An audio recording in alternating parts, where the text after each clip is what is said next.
আজকে আমার রেসিপির বিষয়বস্তু হলো খাসির মাংস, আলু দিয়ে, টমেটো দিয়ে, জিরা আদা বাটা দিয়ে পাতলা ঝোল হবে। এইখানে আমার 750 মাংস আছে। এইটাকে আমি এখন এই অবস্থায় প্রেশার কুকারে 3-4টা সিটি দিয়ে নেব। কোনো জল দেবো না, একটুখানি সামান্য নুন দেবো,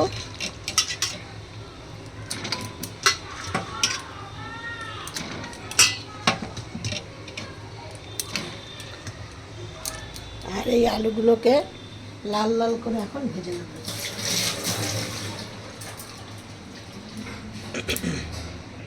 এবার আমি এই যে প্রেশার কুকার আটকানো হয়ে গেছে, এবার আমি এটাকে জ্বালিয়ে দিচ্ছি, আর এই কড়াইটাকে জ্বালিয়ে দিচ্ছি।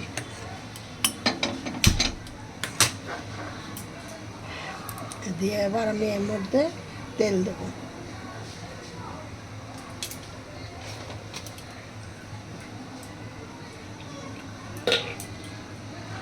কড়াইতে তেল দিলাম, দিয়ে এবার এই তেলটা গরম হলে আলুটা ভেজে নেব।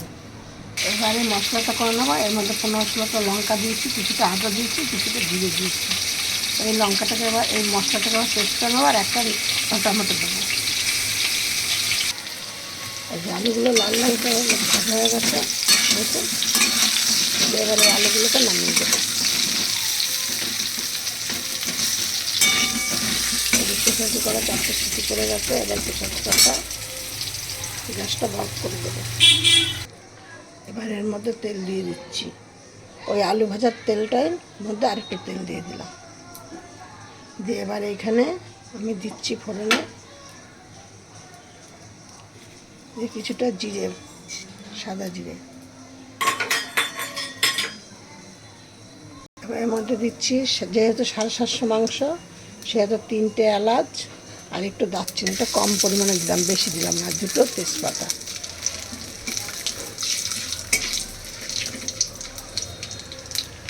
এবার এর মধ্যে দেবো আমি পেঁয়াজটা। পেঁয়াজগুলো আমার লাল লাল হয়েছে, দেখো। এর মধ্যে আমি রসুনটা, আমি রসুন কিন্তু পেস্ট করে দিই না, রসুন আমি থেতো করে দিই।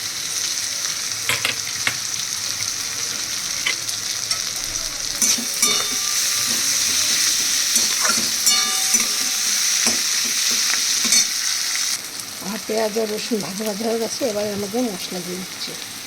এই যে এখানে আদা, জিরে, টমেটো, শুকনো লঙ্কা না, আদা, জিরে, কাঁচা লঙ্কা আর টমেটো বাদটা আছে। এবার এর মধ্যে দিয়ে দিচ্ছি আমি হলুদ 1 চামচ, আর দিয়ে দিচ্ছি কিছুটা কাশ্মীরি লঙ্কার গুঁড়ো কালারের জন্য।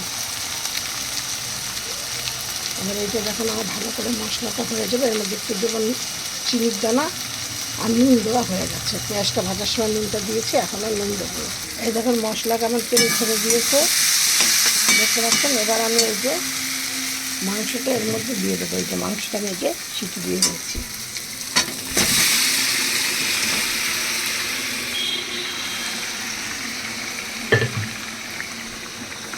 এবার এটাকে আমি এইভাবে করে কষাতে থাকবো।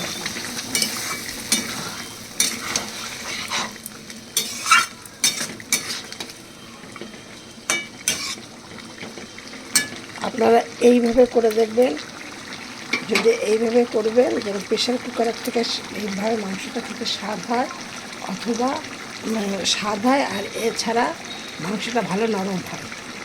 আপনারা এইভাবে করে দেখবেন, দিয়ে এইভাবে এই মাংসটা আবার কষানো হোক। তারপরে আবার আপনারা এরকম কষানোর মধ্যে এরকম 2টো রসুন দিয়ে দেবেন। এই রসুন দুটো খেতে খুব অস্বাভাবিক লাগবে, খুব ভালো সুন্দর। আর এই কষানোটা এখন আমার হয়নি, একটু কষানো হবে।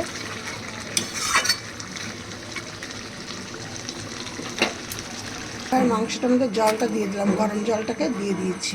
এবার দিয়ে দিচ্ছি এই যে আলু ভাজাগুলো এর মধ্যে দিয়ে দিচ্ছি।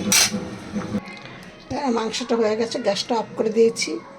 এবার আমি আর 3টে এলাচকে একদম ভালো করে থেতো করে এর মধ্যে দিয়ে দিলাম। দেখো কালারটা দেখো কেমন এসছে। গ্যাসে হাওয়া লাগছিল বলে জানলাটা দিয়ে দিয়েছি, তাই একটু অন্ধকার অন্ধকার লাগছে। কালারটা ঠিক এসছে। দাঁড়াও আমি তোমাদের জানলাটা খুলে দেখিয়ে দিচ্ছি। দেখেছো কালারটা কেমন এসছে। এইভাবে তোমরা আলু দিয়ে, খাসির মাংস দিয়ে, জিরে আদা, আর জিরে কম দেবে, আদা আর লঙ্কা দিয়ে এরকম তরকারি করে খেয়ে দেখো। গরম ভাতের সাথে পরিবেশন করবে, হাত চেটে কুটে খাবে, একদম দারুণ খেতে। পাতলা ঝোল, খাসির মাংস পাতলা ঝোলই ভালো লাগে, কিন্তু আমি অন্যদিন পেঁপে দিয়ে করি, আজকে পেঁপে দেইনি। আমি চম্পা রেসিপি হাউস থেকে ভিডিওটি করছি। আমার ভিডিওটি ভালো লাগে লাইক কমেন্ট শেয়ার করো। আর নতুন বন্ধু তোমাদের কাছে আমার একটা খুব রিকোয়েস্ট, একটা করে সাবস্ক্রাইব করে দিও। আর তার এইভাবে মাংসের ঝোলটা করে তোমাদের কেমন লাগছে খেতে, তোমরা আমাকে অতি অবশ্যই কমেন্টে জানাবে, আর তোমরা করে খেয়ে দেখবে।